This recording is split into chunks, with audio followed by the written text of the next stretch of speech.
Tá. Nós estamos continuando hoje o credo. A gente viu a última padeceu sobre Pôncio Pilatos, foi crucificado, morto sepultado. Então hoje a gente vai falar, na aula passada, falamos da parte física do sacrifício. Né? Quer dizer, o que quer dizer ser crucificado?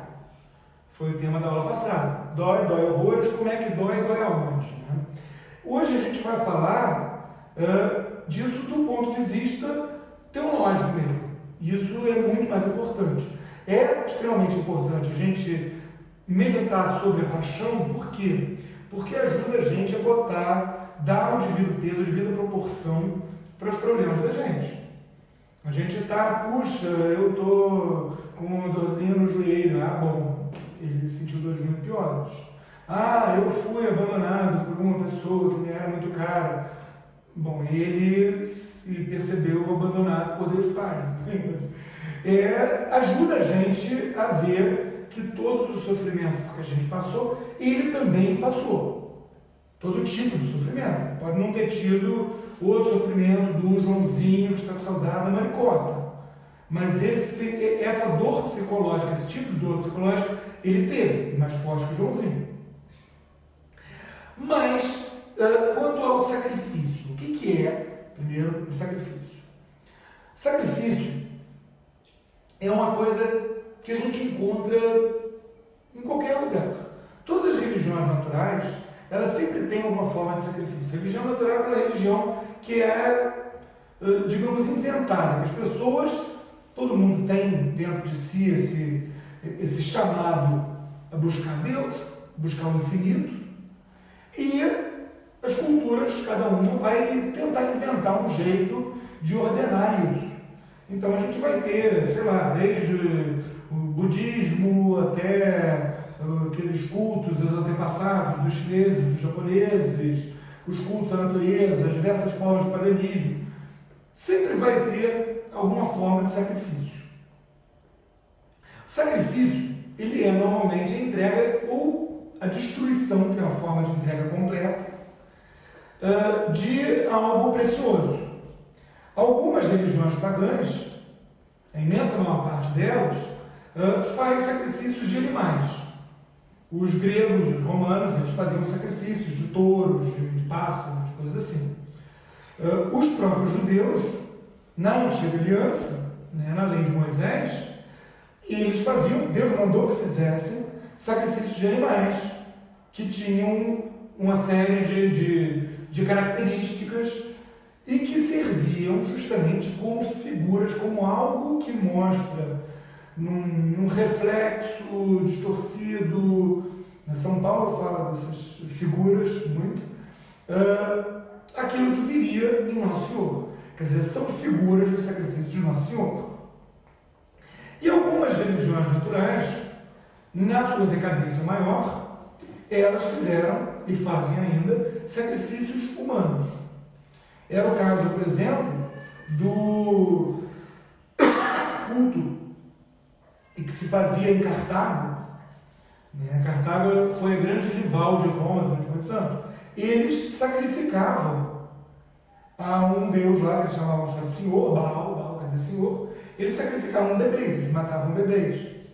Ou os astecas, aqui na América Central, eles sacrificavam adultos, em grandes quantidades. Quando os espanhóis chegaram na cidade do México, tinha montes de crânios que era uma coisa assim, os caras tiveram que contar quantos tem de um lado, do outro, para a partir daí fazer o cálculo de quantos milhares de crânios tinha ali dos sacrifícios que tinham sido feitos. Por isso foi fácil para os espanhóis, inclusive, conquistar aquilo, porque a galera não estava gostando muito de ser sacrificada.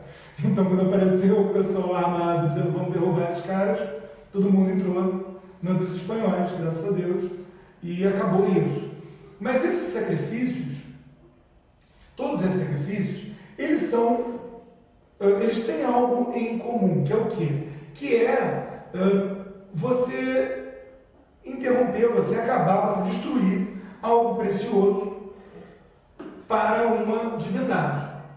Pode ser para Deus, como era no caso dos sacrifícios dos judeus, Né? A gente até nem, eu acho que eu nem comentei isso na aula sobre a Santíssima Virgem, de qualquer jeito eu vou ter que regravar, mas o som não funcionou, mas está na Sagrada Escritura que Nossa Senhora foi oferecer, quando foi apresentar o menino Jesus no templo, oferecer o sacrifício de 2 pássaros. Era o sacrifício que era feito por quem não tinha grana. Na verdade, são 2 sacrifícios. Um sacrifício para dar graças a Deus por ter tido um filho, e o outro sacrifício, esse Nossa Senhora fez só para não causar escândalo, que é para pedir perdão pelo juramento que toda mulher faz durante o parto, antes da anestesia, de que esse é o último. Então se fazia 2 sacrifícios, um para pedir perdão por um juramento feito com a cabeça quente e um outro de ação de graças. Mas esses sacrifícios da Antiga Aliança, eles eram apenas uma figura do sacrifício de Cristo.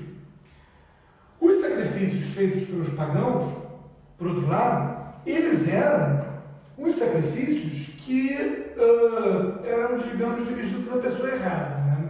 Ao invés de sacrificar a Deus, eles sacrificavam a algum intermediário maluco que eles inventavam por aí. Né? Ao Deus com D minúsculo disso ou daquilo. Vai sacrificar, vai chover, então sacrificar ao Deus das tempestades, por exemplo. Esse tipo de coisa. E o que isso acabava fazendo, evidentemente, é o que a gente vê na Sagrada Escritura, de novo, que os deuses dos pagãos são demônios, quer dizer, não existe um Deus das tempestades, mas se você diz, eu vou oferecer um sacrifício ao Deus das tempestades, faz uma fila de capetinhas, eu sou o Deus das tempestades, sacrifica para mim. Então, o que acabava acontecendo eram sacrifícios que, longe de serem salvíficos, faziam coisas muito piores. E é o que acontece hoje ainda, nos sacrifícios que são feitos pelas religiões afro-brasileiras, por exemplo. O cara vai lá matar uma galinha preta, matar um bode, etc. Ele está fazendo um sacrifício para uma divindade que na verdade não existe. Então ele está, na verdade, ele se colocando à disposição de qualquer entidade espiritual que queira dizer eu sou o fulano, eu sou o orixá tal. Já o sacrifício de Nosso Senhor, ele é o sacrifício perfeito. Por quê? Porque todos esses sacrifícios da Antiga Aliança, eles não eram uma coisa que funcionasse. Eles não tinham um efeito. Eles serviam para preparar as pessoas, para fazer com que os judeus percebessem e assim estivessem preparados para a vinda do Messias, na vinda do Cristo, eles percebessem a necessidade de a gente, nós, seres humanos, reconhecermos essa dívida que a gente tem para com Deus. Por que a gente tem essa dívida para com Deus?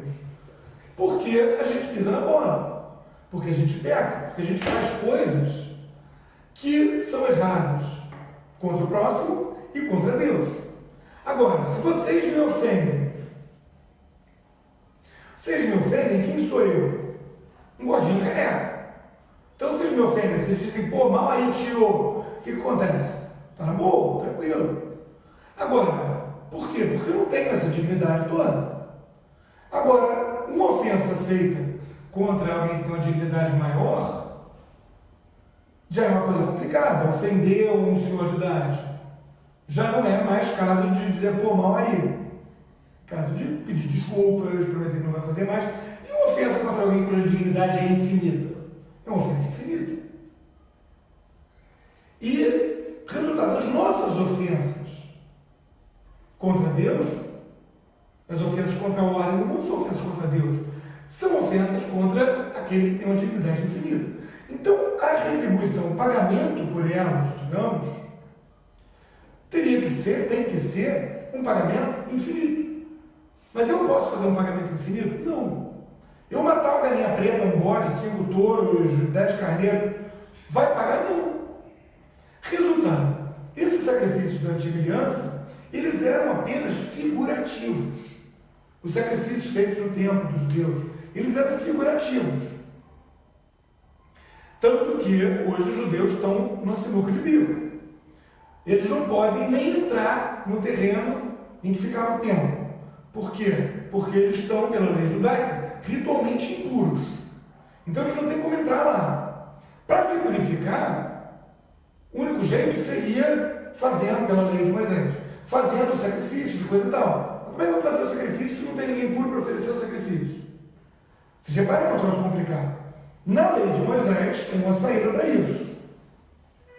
Está no livro dos Números, é uma novilha vermelha, de idade perfeita, que é sacrificada e queimada junto com madeiras nobres, e essas cinzas dela são misturadas com água e aspergidas, e aí o cara que fez o sacrifício, que matou a novilha, tal, ele vai ficar impuro.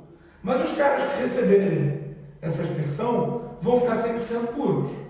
O resultado é que desde o estabelecimento do Estado de Israel, meio século atrás, está cheio de gente tentando fazer uma novilha vermelha. Não pode ter mais do que 2 pelos de outra cor, não conseguiram até agora. Na hora que conseguirem, vão fazer esse ritual, vão aspergir uma galera, vai entrar essa galera com metralhadora, matar todos os muçulmanos na mesquita que tem lá hoje, aí começar a matar bichos lá, teremos a Terceira Guerra Mundial. Mas vocês veem como é uma coisa complicada. Como é que se pode lidar com essa situação de sacrifício se tudo que a gente pode oferecer é imperfeito? Diz que vale uma galinha preta, que vale um peru de Natal, que vale... É complicado. Mas nós temos o sacrifício do nosso Senhor por nós. Deus deu a solução. Deus deu a solução para um problema criado pelo homem, quando o homem pisou na bola.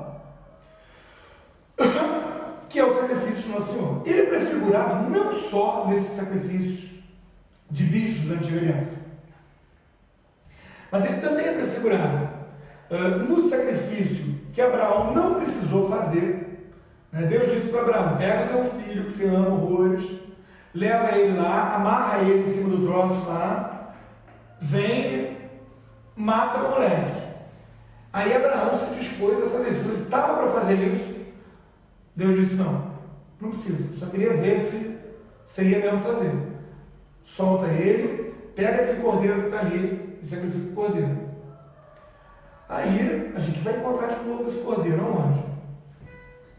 Quando os judeus estão no Egito, os judeus estão lá no Egito, prisioneiros. Primeiro entraram por bem, convidados, depois foram escravizados. E estão lá, tomando chicote no lombo, carregando pedra, fazendo pirâmide, aquele esquema todo. Aí Deus manda aquelas pragas para os egípcios para ver se eles soltam os judeus, para ver se os judeus saem. E ele diz para os judeus que eles têm que fazer? Eles têm que sacrificar um cordeiro e derramar o sangue dele na soleira da porta, no umbral da porta, no lado da porta.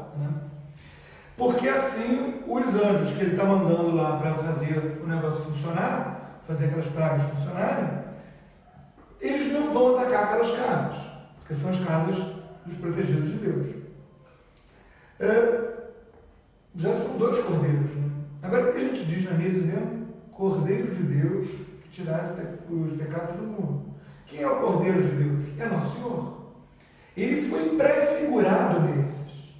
Essa Páscoa dos judeus, Páscoa quer dizer passagem. Assim, os anjos passaram sem atingir aquelas casas. Todos os primogênitos de todas as casas dos egípcios foram mortos e os dos judeus não. Espera aí, quem é o primogênito de Deus? Nosso Senhor. Quem é o Cordeiro de Deus? Nosso Senhor. Quer dizer, essas coisas todas do Antigo Testamento estão apontando para esse sacrifício salvífico de Nosso Senhor. Esse sacrifício salvífico, em que ele é, ao mesmo tempo, isso é o mais interessante, o sacerdote, quer dizer, quem oferece o sacrifício, e a vítima. O Abraão, ele iria matar o próprio filho. Sacerdote Abraão, vítima Isaac. Mas ele matou o cordeiro. Quem foi a vítima? O cordeiro. Os hebreus no Egito mataram o cordeiro. Você tem um sacerdote, você tem uma vítima. Já o sacrifício de Nosso Senhor, o próprio sacerdote é a própria vítima. O sacerdote que oferece aquele sacrifício de valor infinito, ele é completamente puro. E ele não pode se tornar impuro. Você pode fazer o que quiser com ele, pendurar ele numa cruz, para ele ter a morte mais infamante que existe. Era a morte dos piores bandidos. Era pior do que ser enforcado hoje em dia. Mas ele não vai se tornar impuro. Ele vai assumir sobre nós, sobre ele, as nossas impurezas. Olha aí a história da novilha vermelha de novo, lembra? O cara que faz o sacrifício se torna impuro. E aí aquilo com água, figura do que? Do batismo, vai purificar aqueles que receberem aquela aspersão. Quer dizer, no Antigo Testamento, todas essas menções ao sacrifício, elas apontam para esse sacrifício único de Nosso Senhor. E tem uma outra história na Escritura que é muito interessante, porque a gente vê aquele monte de sacrifício de bicho, sacrifício de cordeiro especialmente, mas tem uma outra história que também aponta para esse sacrifício de Nosso Senhor, para a forma como nós temos acesso a ele hoje. Qual é? O Abraão, ele chegou na cidade que tinha um rei justo. Rei, em hebraico, é Melech. Justo é Tzadik. Então, a cidade tinha um Melech Tzadik, um Melquisedeque, um rei justo. Melquisedeque é como na Bíblia em português aparece o nome desse personagem. Mas na verdade não é um nome, é uma descrição. Ele é um rei justo. E Melquisedeque, ele é sacerdote do Deus Altíssimo. Aí Abraão pede para ele oferecer um sacrifício ao Deus Altíssimo de ação de graças nessa cidade, que é a cidade de Salém. Ele é o rei de Salém. Salém é uma outra forma de Shalom, paz. Então, a cidade de Salém, cidade em hebraico é Ir ha-Shalom. Yerushalayim, Jerusalém. Quer dizer, em Jerusalém, o rei justo oferece um sacrifício ao Deus Altíssimo. O que ele oferece? Ele mata carneiro? Não. Pão e vinho. Como que a gente tem acesso ao sacrifício de Nosso Senhor Jesus Cristo hoje?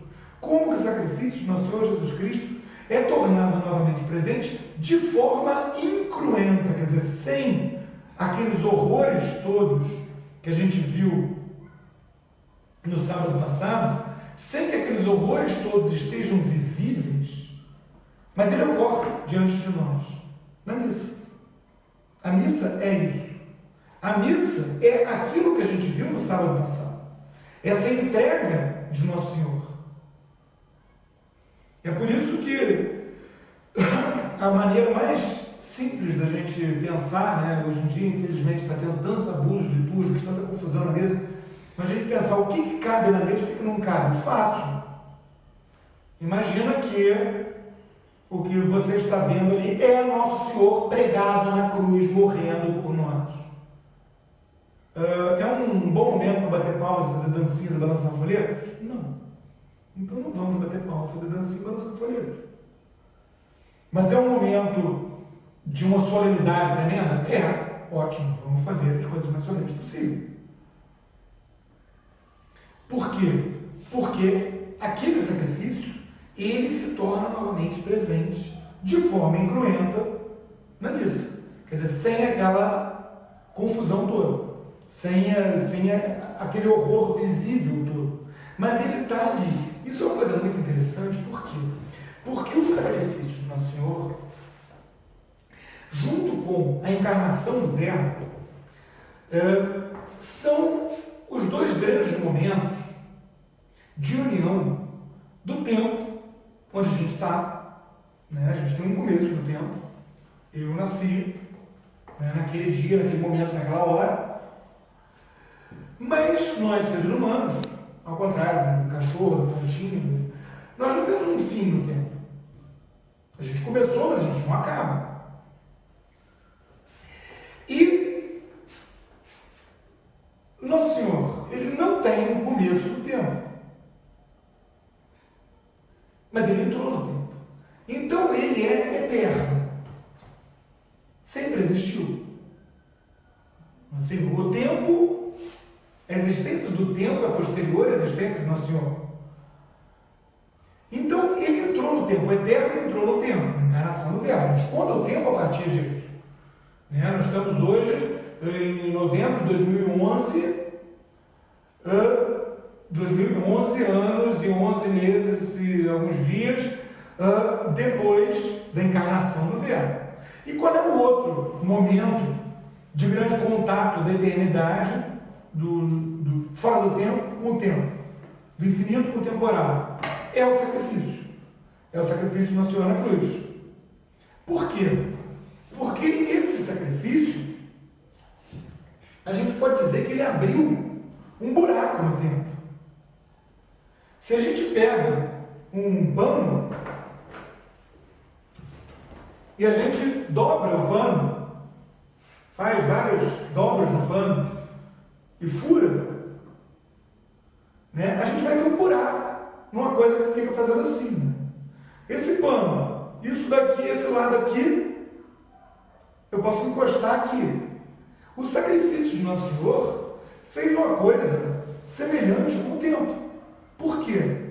Porque ele fez com que aquilo que estava acontecendo ali, aquilo que aconteceu naquele momento, no ano 33, em Jerusalém, no mesmo lugar em que o rei justo já havia oferecido aquele sacrifício, tocasse o que acontece em qualquer igreja, em qualquer momento, a missa.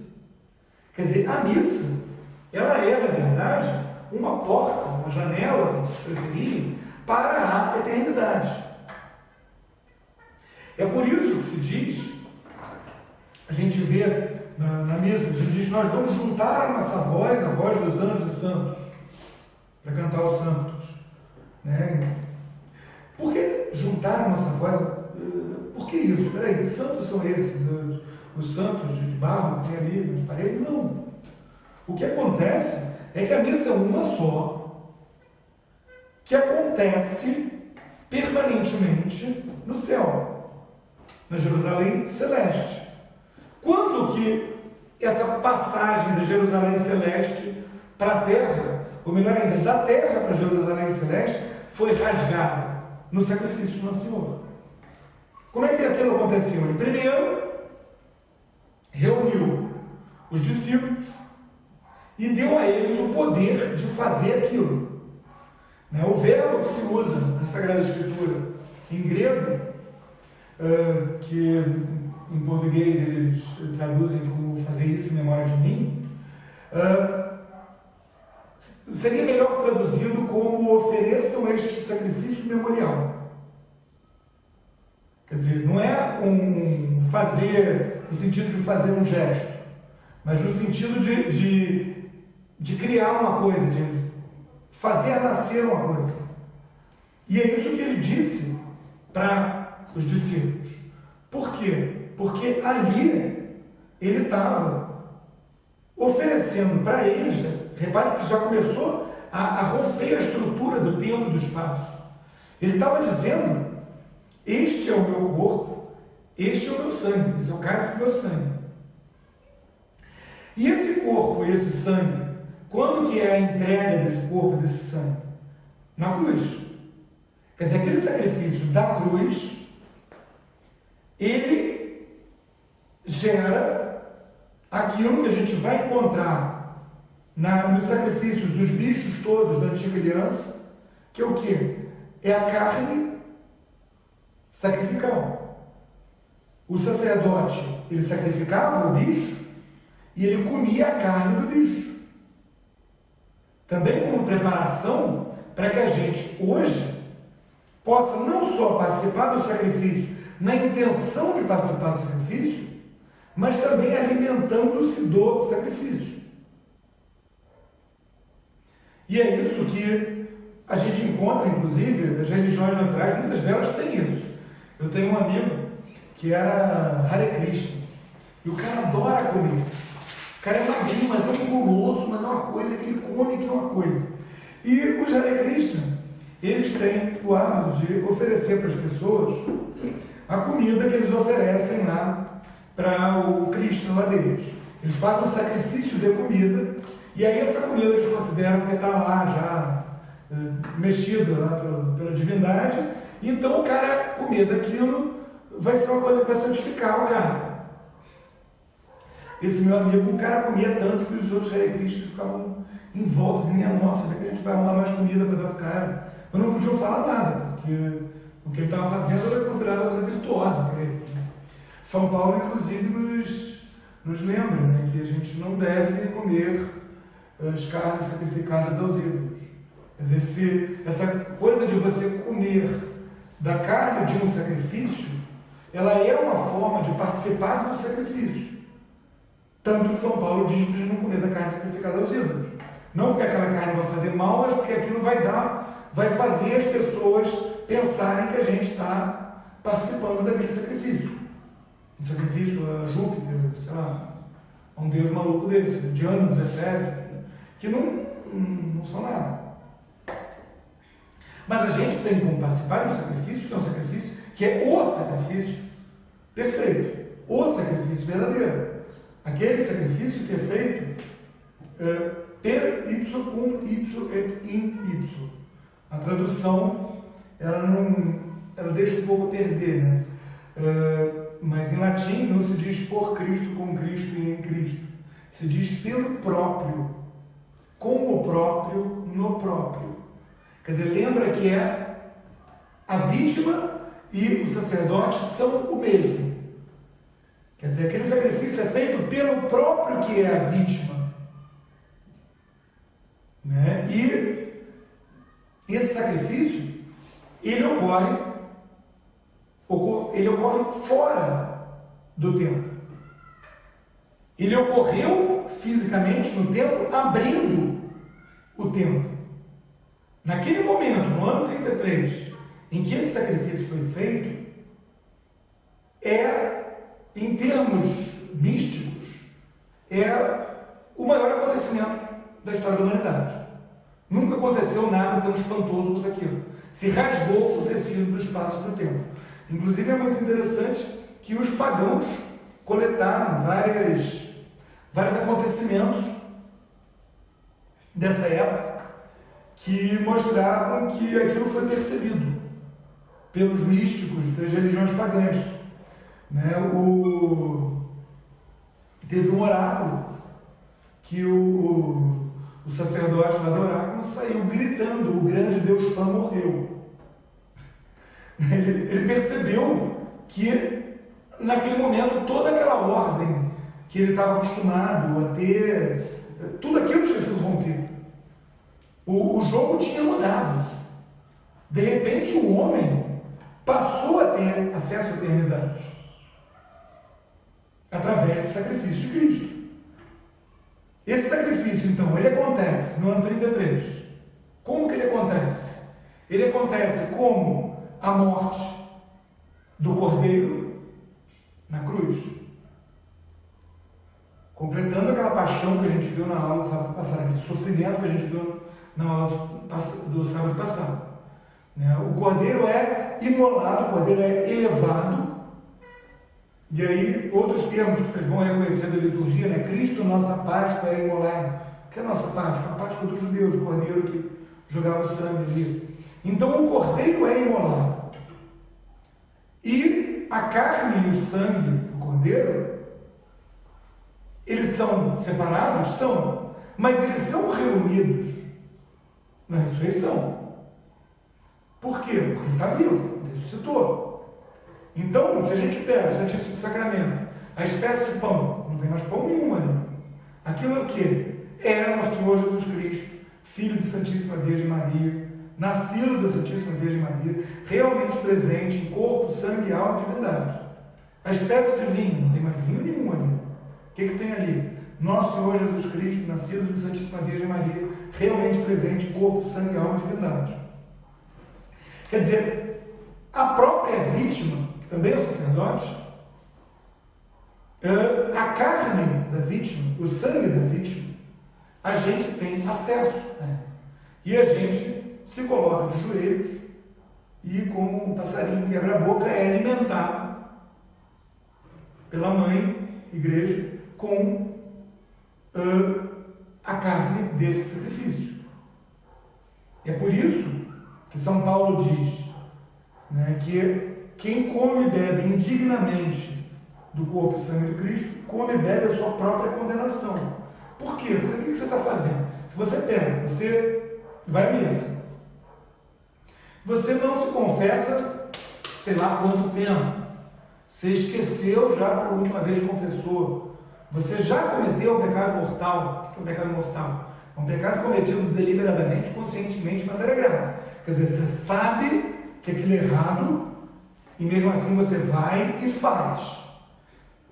Aí você não se confessa. O que você está fazendo? Você disse não para a eternidade na hora que você cometeu o pecado.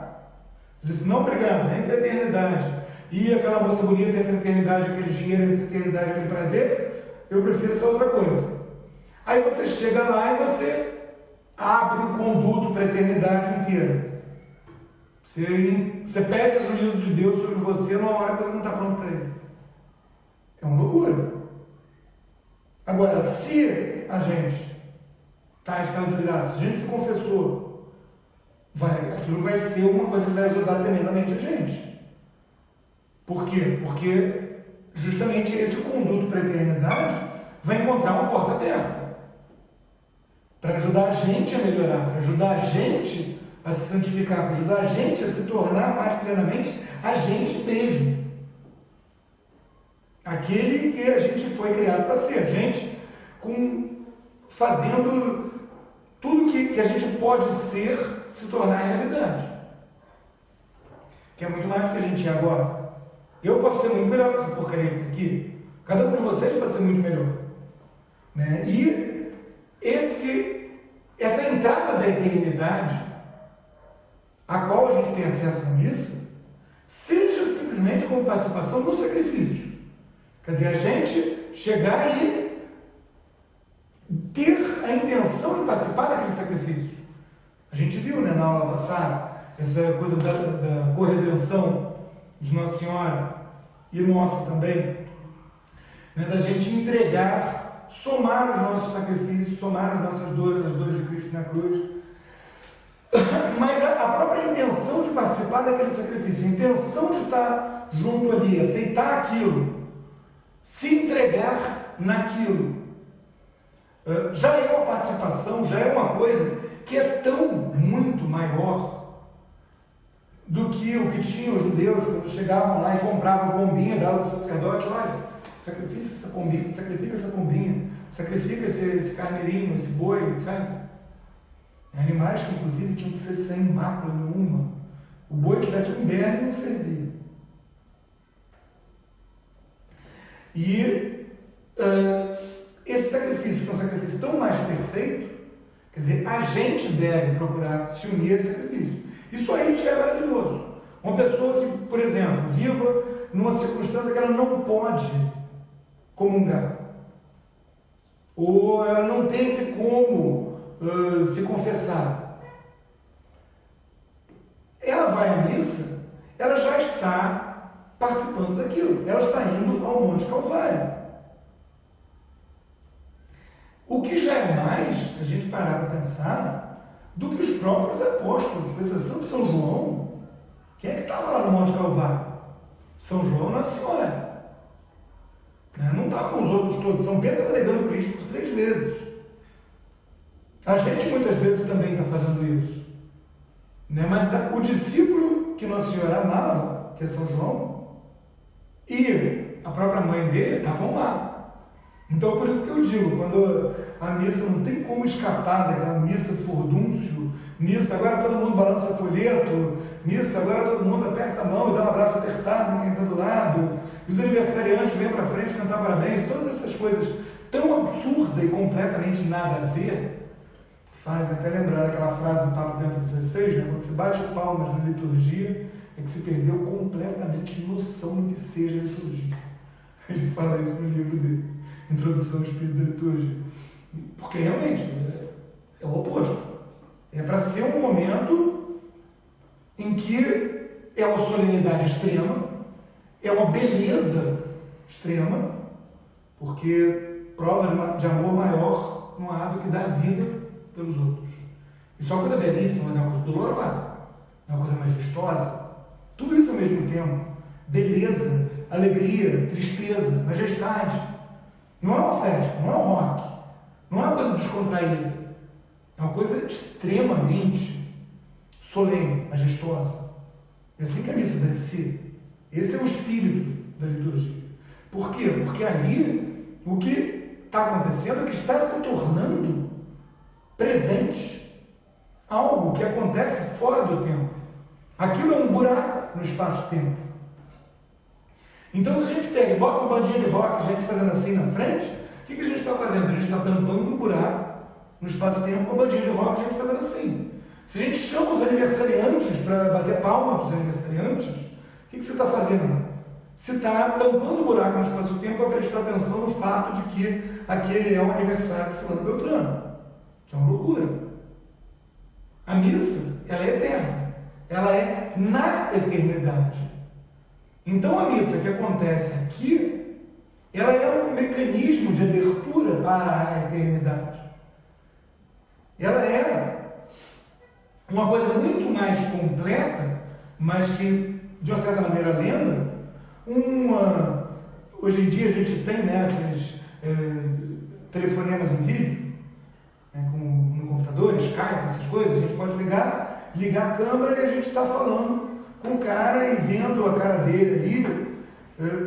Agora, imagine se, ao invés disso, a gente estivesse realmente abrindo uma janela na tela do computador, a gente pudesse pegar e abraçar a pessoa do outro lado.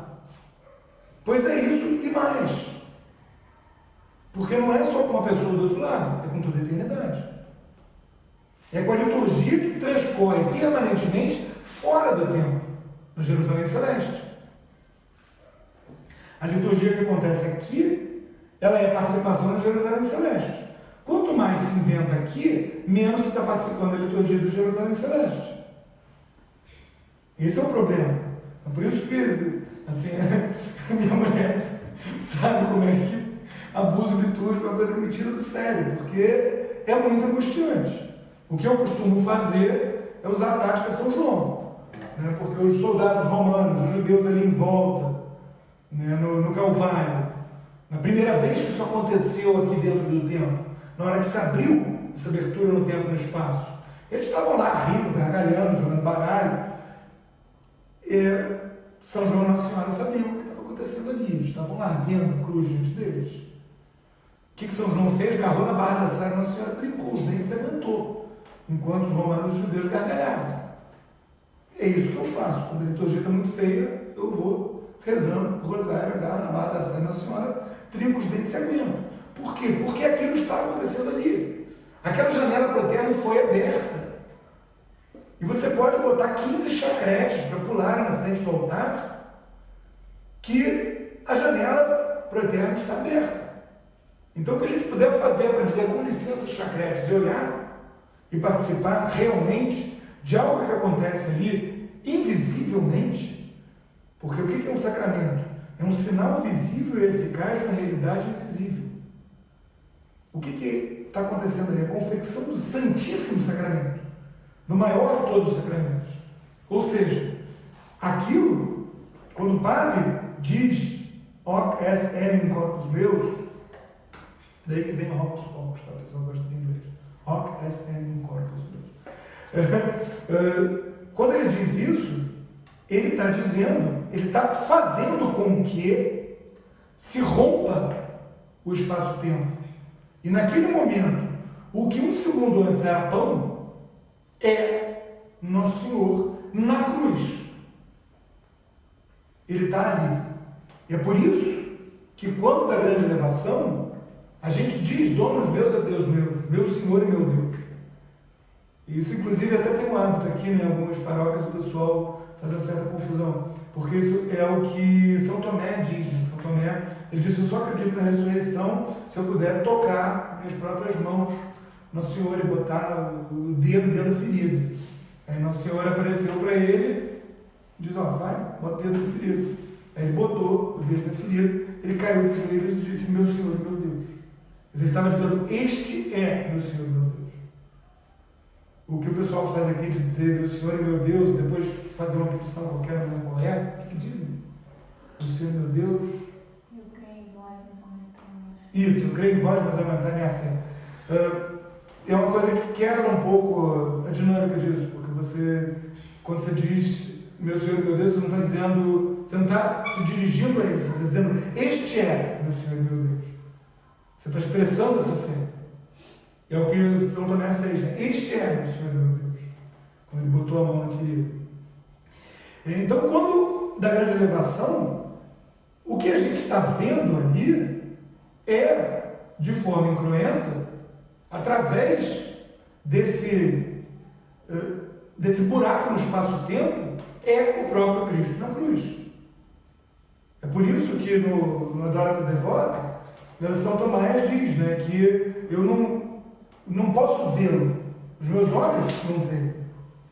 Por quê? Porque os acidentes do pão, a aparência do pão, continua ali. Então a gente não consegue ver, mas ele está ali. E é esse buraco no espaço-tempo que foi aberto ali, que é essa perfeita participação. Então a gente participa do sacrifício mesmo sem comungar. Por quê? Porque a gente está ali.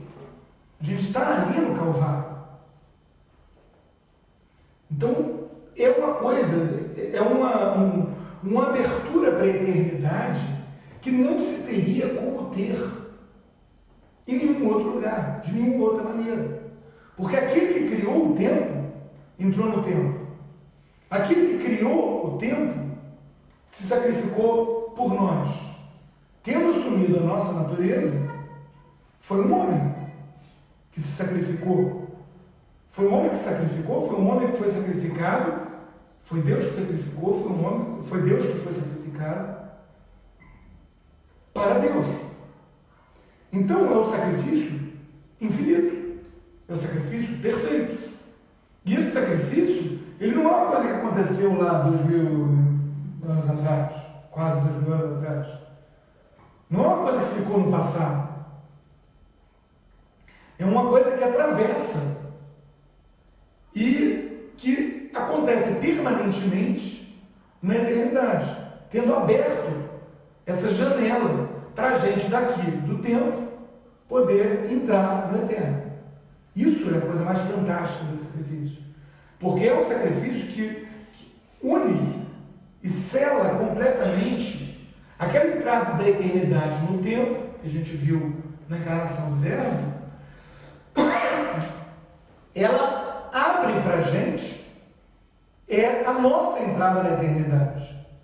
E a gente tem, através de uma pessoa tão boa, tão ruim quanto qualquer um de nós, que é o cara, que é o padre, não porque ele é um cara, não porque ele seja um bom sujeito, porque ele seja bonitinho, ou porque ele seja inteligente, ou porque ele tenha estudado, mas porque ele recebeu esse poder do bispo, que recebeu do outro, até os apóstolos que receberam do Senhor, não de uma série.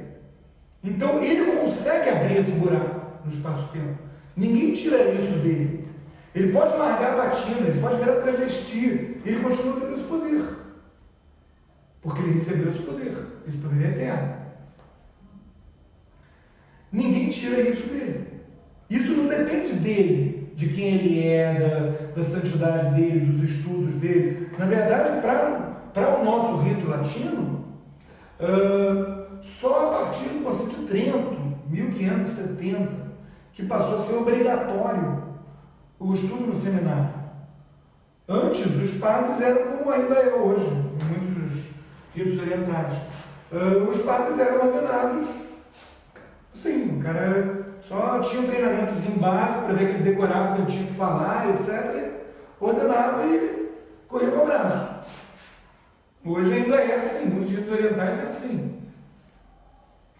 Né? Então, não é porque ele estudou, não é porque ele é uma pessoa especialmente santa, muito pelo contrário. Assim, a chance de ele não ser especialmente santo até é bem grande. Por quê? Porque ele vai ser muito mais tentado. Quem é que você fosse um capetinha, se quisesse tentar alguém, se você é um capetinho ambicioso, quem é que você vai tentar? O pé de cana que está no botiquim ou o cara que consegue abrir esse buraco no espaço-tempo, etc. Pô, se você é um capetinho ambicioso, você vai tentar o padre. Então ele certamente vai ter muito mais tentações. Por isso que a gente tem que rezar com os padres. Ele vai ser muito mais tentado do que a gente. Ele é um cara normal, que nem qualquer um de nós, recebe graças de Estado, que nem qualquer um de nós. A gente recebe graças de Estado. Os solteiros recebem graças de Estado por ter perfeita castanha, por exemplo. Quantos conseguem? Né? Quer dizer, a graça de Estado está ali. Agora, daí a pessoa conseguir abraçar essa graça de Estado é muito mais complicado. Por isso que a gente deve rezar para os padres.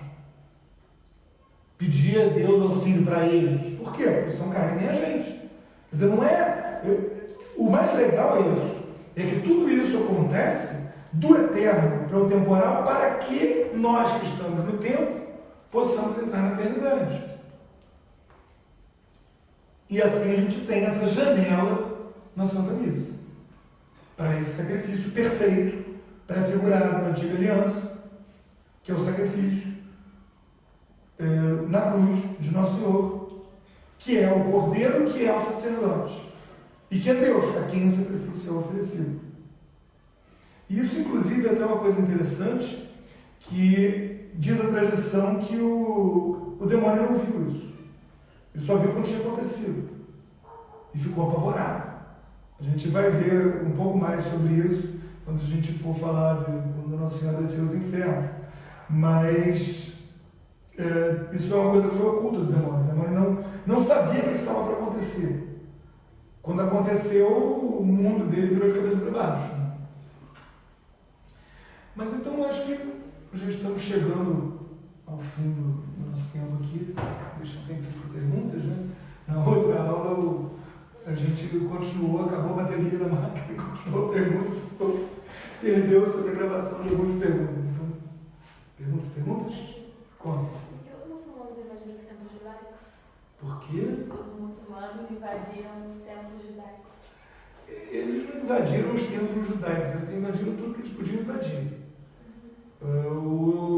Os muçulmanos acreditam que o anjo Gabriel teria ditado um livro definitivo para um cara chamado Maomé, e aí esse livro definitivo ele viria tomar o lugar da Bíblia, tomar o lugar de tudo, e assim eles começou aquilo no ano 600 e pouquinho, e eles saíram cortando o pescoço de todo mundo que não topasse a brincadeira. O norte da África todo era cristão, Santo Agostinho era africano, né? E aquilo acabou. Todas aquelas igrejas que a gente vê na Sagrada Escritura lá, São Paulo no caminho de Damasco. Damasco é a capital da Síria. Né? A Síria, onde está lá, a galera, os alauítas que estão no poder, um tipo muçulmano, estão sofrendo na rebelião dos sunitas, que é outro tipo de muçulmano. Quer dizer, os muçulmanos, eles dominaram a região e eles até toleram a presença de cristãos e de judeus, desde que paguem impostos mais caros e façam uma série de coisas, basicamente sejam cidadãos de segunda categoria. E o templo de Jerusalém, segundo a tradição muçulmana, seria o lugar de que Maomé teria subido para os céus, onde ele não teria chegado, ele estaria mais ou menos em órbita, mas teria sido ali que ele subiu. Então, aquilo é um lugar sagrado para eles. Eles consideram o terceiro lugar mais sagrado. E por isso eles têm uma mega mesquita lá, se você deve ter visto aquelas fotos de Jerusalém, aquela coisa com uma cúpula dourada. Aquilo lá é onde ficava o templo. É o templo onde Nosso Senhor foi, onde Nossa Senhora mandou oferecer o sacrifício, etc. Aquele templo, ele foi destruído pelos romanos, porque não era mais necessário depois do sacrifício de Nosso Senhor, né? Então Deus deixou que os romanos destruíssem o templo no ano 70. E ele ficou sem ocupação. Né? Tem escritores daquele tempo que contam que iam lá e viam o mato nascendo em cima, até o ano 600 e blau, quando os muçulmanos criaram essa história do Maomé que ele subiu para o céu, não sei o quê, e eles fizeram uma mesquita lá. E aí de lá para cá aquilo tem sido basicamente uma mesquita, com exceção do tempo dos cruzados, porque os cruzados ficaram 100 anos lá, né, o que, para a gente ter uma noção, é 2 vezes mais do que o Estado de Israel tem de idade hoje em dia. Quer dizer, não é uma breve passagem. Várias gerações nasceram, morreram lá, e durante o tempo dos cruzados aquilo voltou a ser uma igreja. E depois os muçulmanos tomaram de novo. Mas, basicamente, aquilo para eles é muito importante. Então, se os judeus voltassem a fazer sacrifícios lá, o que muitos dizem que é o que está previsto pelo profeta Daniel, né, quando fala da abominação da desolação, seria isso. Seria a volta dos sacrifícios ao templo depois que houve o sacrifício perfeito de Nosso Senhor. Se os judeus forem fazer sacrifício lá, eles vão ter que fazer isso literalmente por cima do cadáver dos muçulmanos. E como tem muito muçulmano, ia dar uma briga séria. Mas está com a cara de... eu estou querendo saber um negócio. Esse negócio aí da cúpula do templo, que era templo de Jerusalém, dos judeus, era isso? Isso. Também fala que lá foi o lugar onde Abraão teria sacrificar o filho dele. Tem umas histórias. Isso. Inclusive, isso é uma coisa muito interessante, que eu não tinha falado antes, mas que tem a ver. A gente falando da localização do templo. Se a gente pega a Sagrada Escritura, a gente vê que tem instruções extremamente precisas para, assim, como fazer cada coisinha pequenininha do altar, da roupa, do sacerdote, etc e tal. Mas não tem nada falando como é que o templo tem que ser. Foi descoberto, nos manuscritos de Mar Morto, em 1948, foi descoberto um livro que era guardado por um dos grupos judaicos. Naquele tempo, a gente viu isso quando a gente falou do templo de Nosso Senhor, né? Um dos grupos judaicos, os essênios, eles tinham um monte de manuscritos que, assim, não chegaram lá por outra fonte, foram redescobertos em 48. Um deles é um manuscrito dizendo como que o templo deveria ser. Os essênios não aceitavam o templo dos judeus, dos saduceus, né? Que era o templo que estava lá. Eles não reconheciam aquele templo. Esse livro, evidentemente, ele não é um livro canônico, não é inspirado por Deus, mas há uma grande chance de que ele seja algo que corresponde realmente à parte da tradição oral judaica dada por Deus. E, segundo esse livro deles, o templo deveria ser muito maior. E ele deveria ocupar, inclusive, o morro ao lado, chamado Calvário.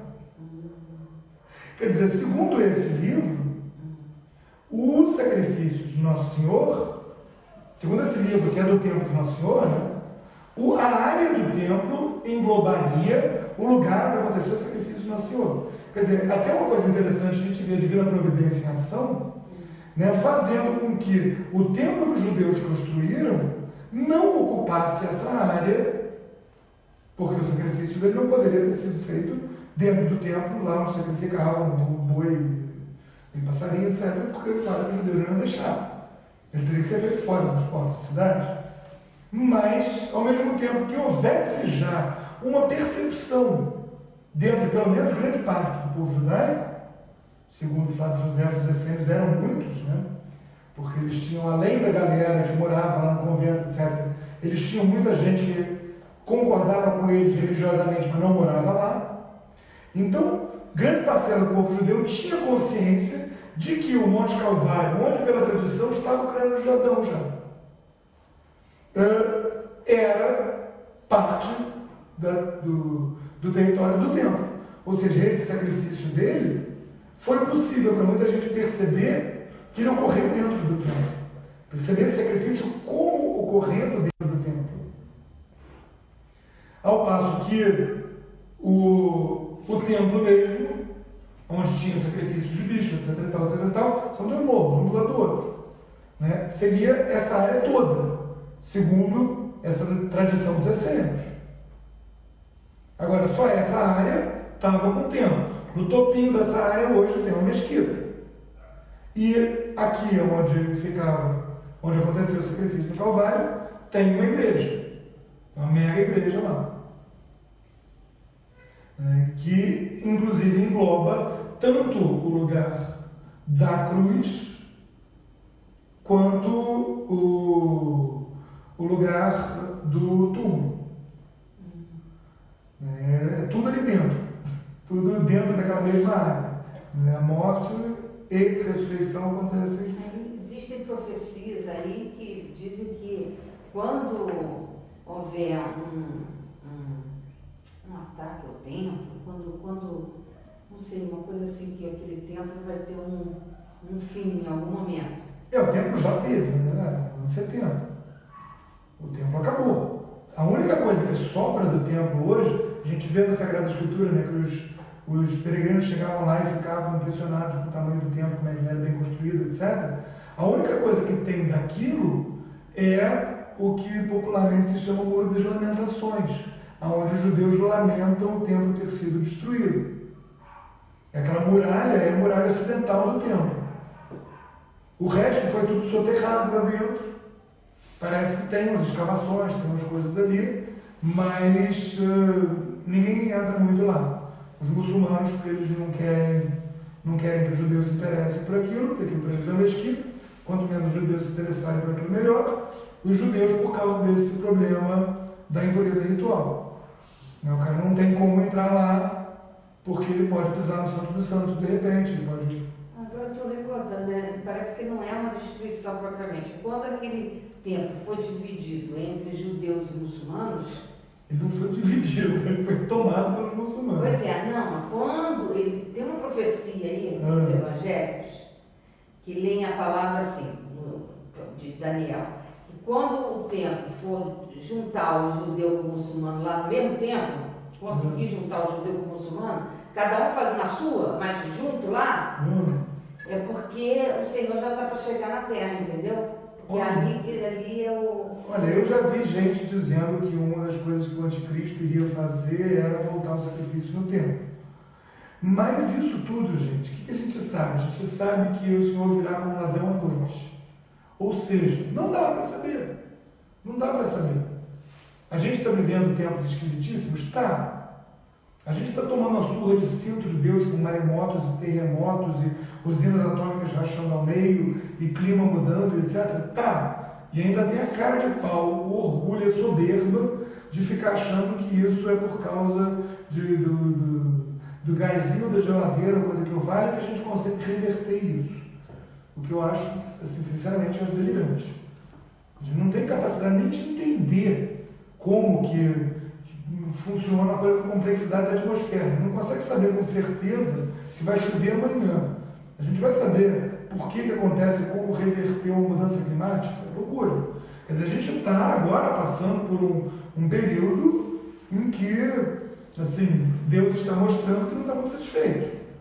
Daí a ser os tempos finais, daí onde Cristo está chegando, sinceramente, acho que a gente tem que se preocupar em a gente tentar estar em estado de graça, a gente tentar fazer a nossa parte, a gente tentar viver de maneira boa, de maneira correta, tentar melhorar, tentar se aprimorar, tentar ser uma pessoa decente, porque o Senhor virá como ladrão à noite. Isso vale tanto para o fim dos tempos quanto para a morte da gente. Não adianta nada a gente ficar consultando milhares de alfarrábios, de profecias e tentando descobrir o futuro, etc. Passa o caminhão por cima, não estava com a confissão em dia, vai para os quintos. Não adianta nada. Não vale mais a pena a gente tentar fazer a nossa parte, né? Agir como se tudo dependesse da gente, confiar como se tudo dependesse de Deus, já dizia Santo Inácio. Eu acho que vale mais a pena do que ficar queimando muita mufa com profecia. Falei isso? Uhum. Louvado seja nosso Senhor Jesus Cristo.